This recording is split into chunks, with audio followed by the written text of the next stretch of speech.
নবীর মোহাব্বতে রসুলের ঘাম মুবারককে সাহাবীরা আতর বানিয়েছিলেন। আর আমরা কেমন মোহাব্বত করি, নবীর শানে কটূক্তি করলে আমাদের অন্তর কাঁদে না, ঠিক কিনা বলেন? বাংলার জমিনে আমার নবীর শান, আমার নবীর মানকে নিয়ে কটূক্তিমূলক বিবৃতি দেওয়া হয়। নাস্তিক ব্লগাররা, হিন্দু মুশরিকেরা আমার নবীর ইজ্জতকে নিয়ে কটূক্তি করে, সমালোচনা করে। আমি মুসলমান দাবিদার, আমি মুমিন দাবিদার, অথচ আমার মন কাঁদে না, আমার জবান চুপ থাকে, আমার জবান দিয়ে তার প্রতিবাদমূলক কোনো ভূমিকা বের হয় না। ভাই আমার, বন্ধুরা আমার, গত কয়েকদিন আগে দেখেছেন, গত পরশু দিনের ঘটনা, বুধবারে ভারতের বোম্বাই রাজ্যে মুসলমানরা কি হারে নবীর শান নিয়া, নবীর ইজ্জত নিয়া কটূক্তি করার কারণে আল্লাহ রাব্বুল আলামিনের হাবিবকে নিয়ে সমালোচনা করার কারণে বোম্বাই শহরে মুসলমানেরা নবীর সৈনিক হয়ে আশেকে রাসূলের পরিচয় দিয়ে রাজ দরবার থেকে শুরু করে রাজপথ দখল করে নিয়া এমন স্লোগান দিয়েছে। তারা স্লোগানে বলেছে, নবীর শান নিয়া কোনো কটূক্তিকারী যদি সমালোচনা করার দুঃসাহস দেখায়, পায়ের তলে তাদেরকে আমরা পদপিষ্ট করে ফেলব। ভাইরা আমার, বন্ধুরা আমার, এই বাংলার জমিনে আমার নবীর শানকে নিয়ে অনেক নাস্তিক ব্লগাররা সমালোচনা করে। 99% মুসলমান, 90% মুসলমান অধ্যুষিত জমিনে যে নবীকে নিয়ে কথাবার্তা বলে, সমালোচনা করে, আমরা মুসলমানেরা নীরব থাকি। ধরে কোন কথা ঠিক কিনা?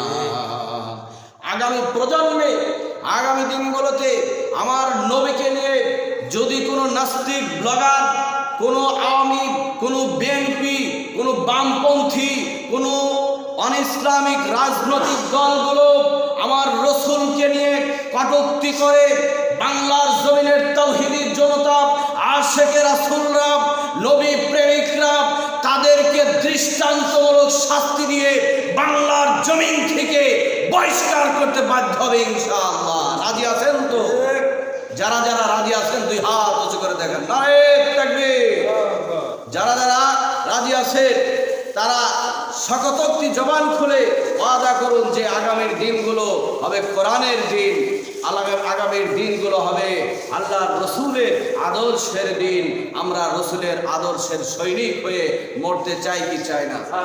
আমরা যারা রসুল প্রেমী, নবী প্রেমী, তারা অবশ্যই নবীর জন্য আমরা জীবন দিতে রাজি আছি। সাহাবীরা নবীজির নির্দেশে নয়, নবীজির মহব্বতে পাগল হয়ে সাহাবীরা যুদ্ধের ময়দানে চলে গিয়েছেন, তারা শহীদ হয়েছে। তারা একজন আর একজনকে বলেছে যে যদি আমরা শহীদ হয়ে যাই আমাদের কিসমত ভালো, আল্লাহ রাব্বুল আলামিনের দরবারে জান্নাত হিসাবে প্রমাণিত হয়ে যাব। ও বন্ধু, নবী প্রেমের দৃষ্টান্ত সাহাবীরা দুইভাবে রেখে গিয়েছেন।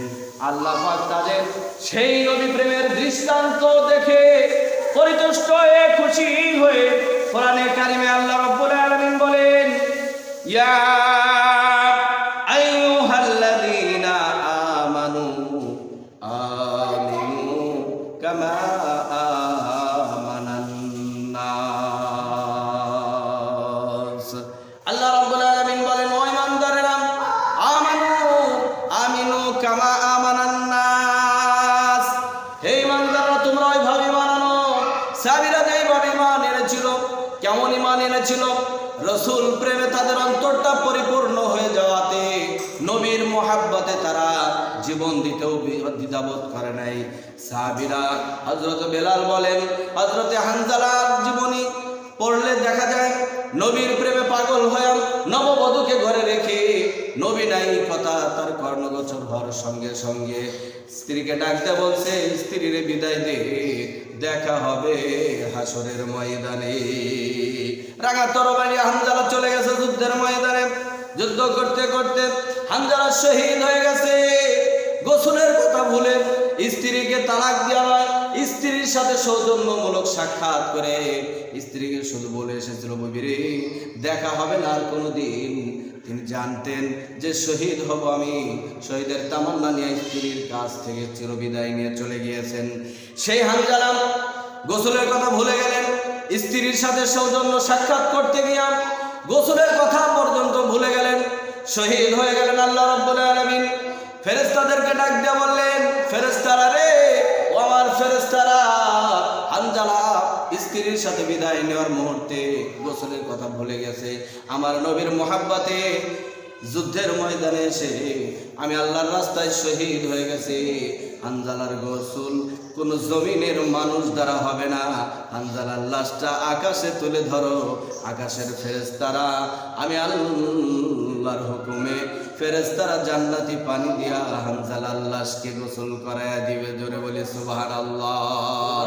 ওই ইমানদার মুসলমান কত বড় ঈমানওয়ালা হলে, কেমন মজবুত ঈমানদার হলে আল্লাহর ফেরেশতারা তাকে জান্নাতের পানি দিয়া গোসল করাইতে পারে। এরকম ঈমানদার যদি আমরা হতে পারি, আল্লাহ রাব্বুল আলামিন দুনিয়াতে নয়, শুধু দুনিয়াতেই নয়, কিয়ামতের ময়দানে রসুলের কিনারে রসুলের সুপারিশ আমাদের তকদিরে নসিব করিয়া দেবে। নবীর সুপারিশ আমরা চাই কি চাই না?